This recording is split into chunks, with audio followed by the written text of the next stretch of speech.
Good afternoon once again, ladies and gentlemen. Welcome to the Lewis Basketball Network. It is your boy Lewis, and I am back with another one, man. I gotta say this. Russell Westbrook, ladies and gentlemen, is Ben Simmons who shoots too much. I'm gonna say that again. Russell Westbrook is Ben Simmons who shoots too much. You're probably asking yourself, Lewis, why are you comparing Russell Westbrook to Ben Simmons? There's actually some comparisons, honestly, when you compare the two. They play a similar style in terms of they only know one way to play. Ben Simmons, his game is to drive to the basket because he can't shoot. Russell Westbrook takes a lot of shots from both the mid-range and the three-point range, even though he's good at driving the basketball, like Ben Simmons. Russell Westbrook focuses on getting rebounds from his bigs so much that he doesn't have the legs to shoot on his jump shots. I noticed that when I watch Russell Westbrook play. Ben Simmons is not going to take the jump shot because he knows his limitations. He will not shoot the basketball. And I've said this, that the Philadelphia 76ers are a team that is playing pickup basketball and they don't really have good chemistry. That's what I see. And the one word that I continue to say, ladies and gentlemen, is discipline. The Sixers do not have the discipline to be a championship team. They have the talent, not the discipline, though. It's basically saying lacking the IQ and the efficiency, which they are capable of playing at. They have the talent. They just don't have the inefficiency and the IQ to match their talent. Russell Westbrook, one of the most talented, dynamic players the NBA has ever seen. His issue, his inefficiency, and his lack of IQ does not match Russell Westbrook's talent. Russell Westbrook only knows how to play 100 miles an hour, and I've said this for a long time. Russell Westbrook chooses to adjust his game, slow the game down, and tries to play the game from a tactical perspective. You would see that Russell would be able to conserve his body. And another thing that hurts Russell Westbrook, he focuses too much on individual matchups. Focuses too much on individual matchups. And a lot of times the wrong one too. You remember last year, guys, when Russell Westbrook overreacted when Ricky Rubio had his 26-point triple-double?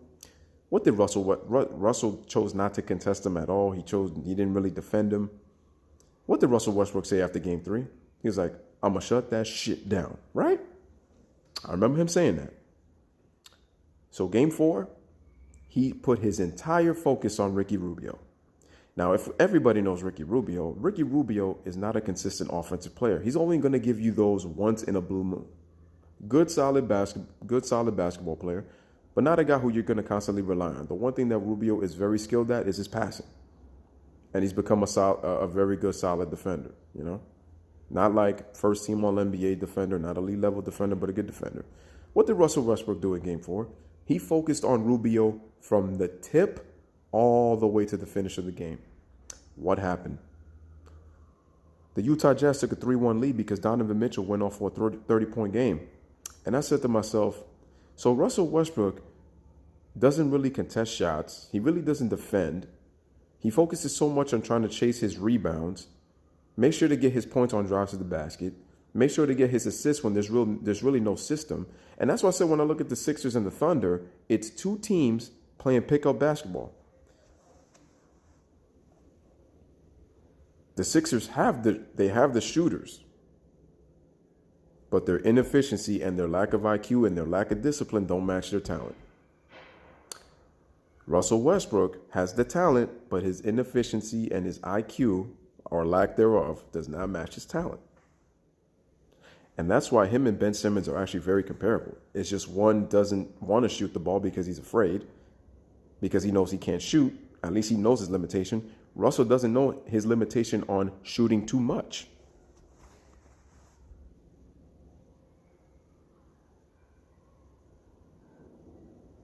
And people keep saying, well, Russell Westbrook, he averaged a triple-double for 3 years in a row. It's an amazing accomplishment. Congratulations, Russell Westbrook. Congratulations to Russell Westbrook fans, okay? That tells you that Russell has the ability to be a great player, and he is one. He's an MVP, for God's sakes. He's a multiple-time All-Star. And I'm pretty sure he's made All-NBA teams, for that matter. I've said this many times, ladies and gentlemen, and I'm going to ask you again.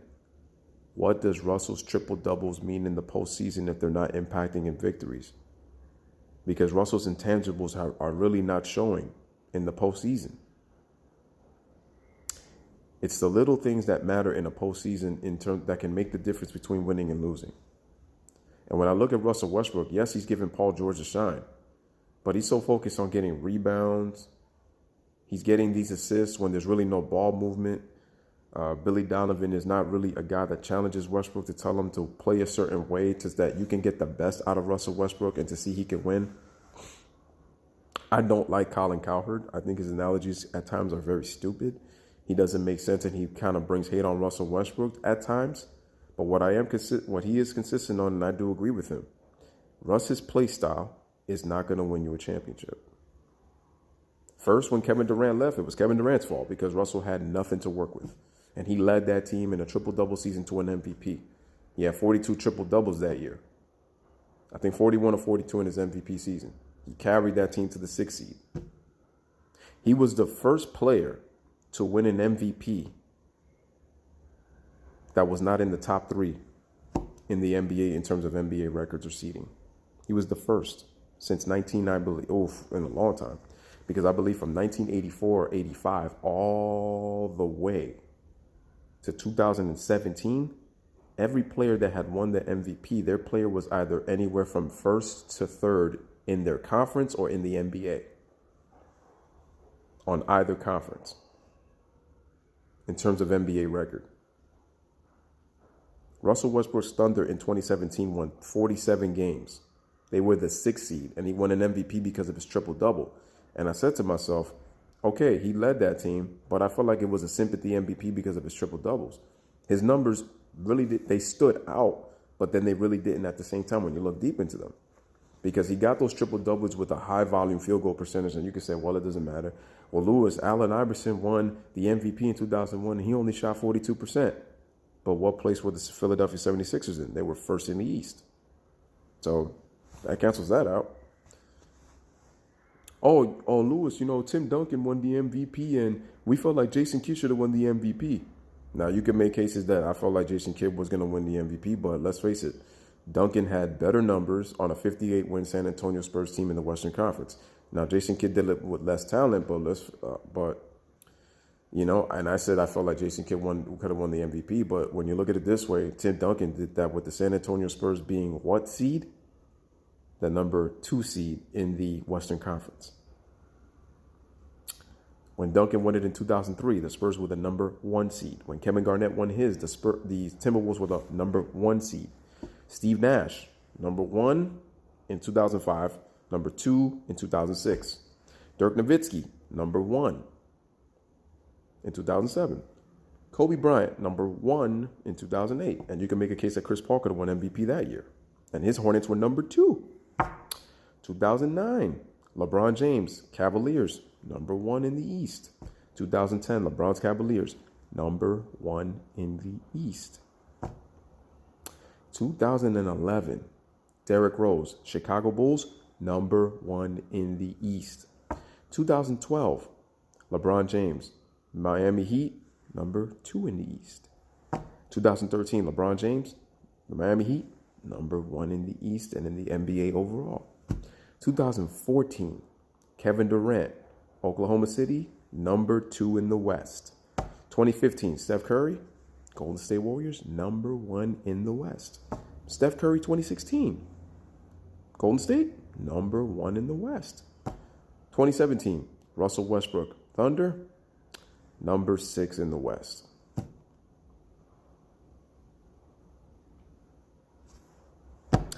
Larry Bird in 84-85, number 1 in the East. Larry Bird in 86, number 1 in the East. 87, Magic Johnson, number 1 in the West. 88, Michael Jordan. Bulls were number 3 in the East. Notice I mentioned no seed lower. 89, Magic Johnson, Lakers, number 1 in the West. 1990, Magic MVP, Lakers, number 1 in the West. 91, Michael Jordan, Bulls, number 1 in the East. Jordan, 92, Bulls, number 1 in the East. 93, Barkley, Suns, number 1 in the West and in the NBA. Same thing with the Bulls in 92.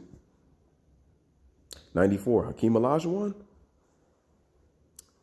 the Houston Rockets, number 2 in the West. 95, David Robinson, Spurs, 62 wins, best record in the league, number 1 in the West. 96, 97, 96, 90, number 96, sorry, Michael Jordan, number 1 in the league and number 1 in the East.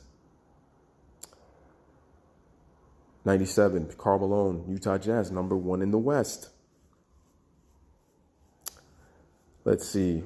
1998, Jordan, his Bulls, number 1 in the East and in the NBA. 99, Karl Malone, Utah Jazz, number 2 seed in the Western Conference. 2000, Shaq, Lakers, number 1 in the West and in the NBA.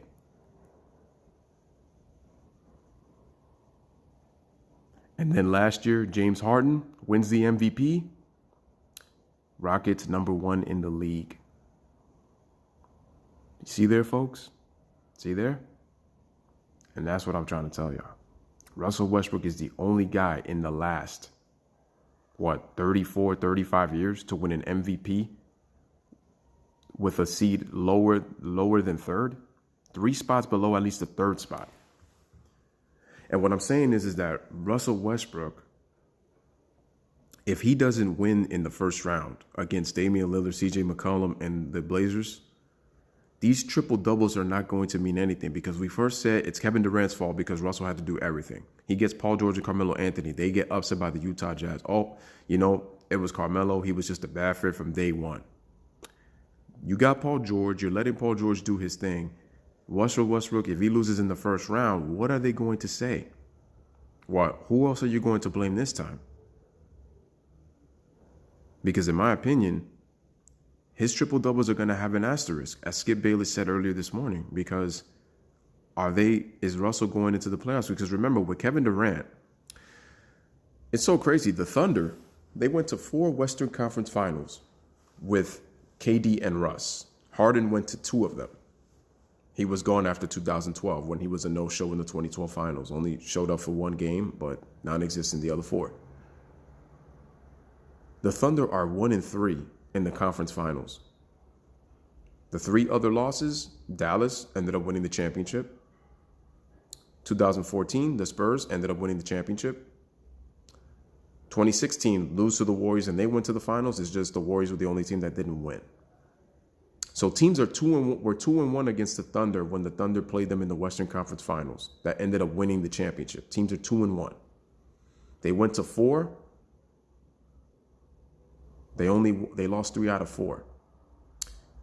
And you would say it's not bad, right? Because they've been close. They knocked on the door, quite a few times, right?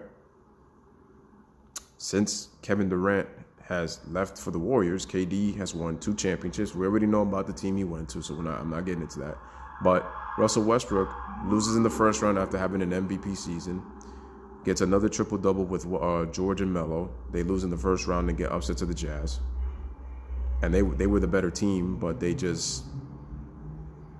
lack of IQ in that series from that Oklahoma City Thunder team. And like I said, a coach who's been coaching there for this is the 4th season, and still nobody has commanded respect from Russell Westbrook. And now, if they lose this series, he's going to have an asterisk on his triple doubles. And we got to look at Russ differently. Like, you're about to be 31 years old, and you still have not changed your game. You only know how to play one way. He's the Ben Simmons of the Western Conference. So we could talk about, as people like to compare him, he's another LeBron James. He's an inefficient LeBron James, and he's a Ben Simmons who shoots too much. Very comparable. People are going to think, yo, Lewis, you're crazy. Like, why are you comparing Westbrook to Ben Simmons? It's not fair. When you look at their games, it's very similar. Very similar. It's just one shoots too much and one doesn't want to shoot. Or we say, he could stuff the stat sheet like LeBron James. At least LeBron James, his numbers are efficient. Westbrook's is not. That's what it is. Now, do I think that the Thunder can tie this series? Absolutely. Absolutely. They'll be at home for 2 games. But Westbrook, what he needs to do, he needs to take the challenge and guard Damian Lillard. Russell Westbrook needs to play not harder, he needs to play smarter. Because if he continues to play hard, it's only going to lead to more mistakes. And I've said this with LeBron James. If Russell is so great, why does Russell Westbrook continue to run into the same problem? And if you know why I'm asking that question, ladies and gentlemen, you know exactly what I'm talking about. Stuff in the stat sheet, but not really having an impact on victories. I'm not sitting here saying that Russ cannot have an impact or that he doesn't have an impact. It's the way he goes about his impact. I'm going to say it to end this video. Russell has all the talent in the world. He's one of the most dynamic guards we have ever seen in NBA history. His biggest problem is himself. His own strengths are his own weaknesses.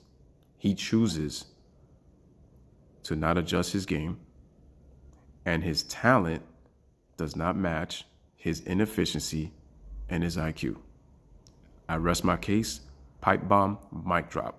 Let me know what you guys think in the comments on this video, man. As always, man, bless up. One love, peace. Thanks for watching.